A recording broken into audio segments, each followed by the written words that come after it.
My brother was a stage 4 leukemia survivor. He had it in 99% of his body. The only place he didn't have it was in one side of his brain.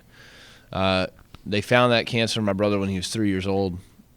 He lived with it for a multitude of years.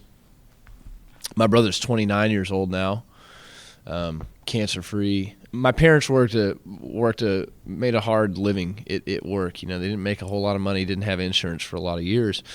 So when my brother had cancer, they're still paying for that. I'll never forget, I was in Wyoming one time, and I had seen a little poster that had said, for St. Jude donations. And the kid looked very familiar.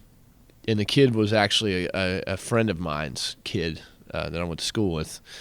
And he had cancer kind of in his eye. And I had seen it, and that was the first time I had ever donated.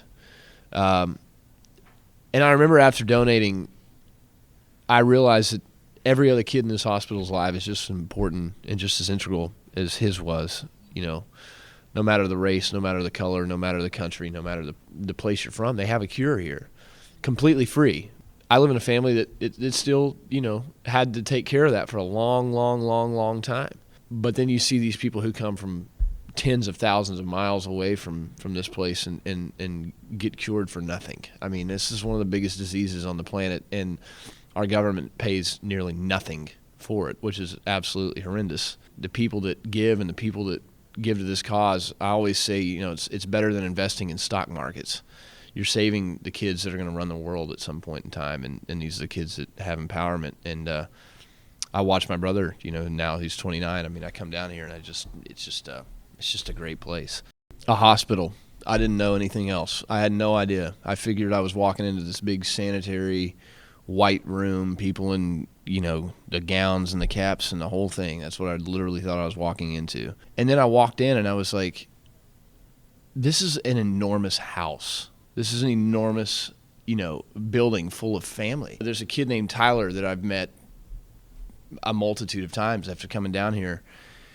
He still remembers my name. I still remember his. We still, high five, or we still play Uno, or we still play cards or go fish like we've played a million times. You meet some of those kids and then you come back and they're not here. And sometimes there's a reason they're not, and maybe because they didn't make it. Because that could be my kid one day. Cancer's hereditary in my family. It's gone down from generation to generation to generation. My mom's had skin cancer a multitude of times. My grandfather died of breast cancer. If I believe the story correctly, his mother's family, there was 8 brothers and sisters, or 9 brothers and sisters. 8 of them got it. 1 of them didn't. And it's been going on for years. I'm a firm believer that I have woken up plenty of times and pitched a fit about something, or griped at somebody, or done something. And you come in here and you see these kids, and it's like, man, they find good in everything. The minutes that you feel like you can't keep going, there's somebody that's going and really, could nearly give up. But these kids don't. And I just think it's important to come back and show them that you care.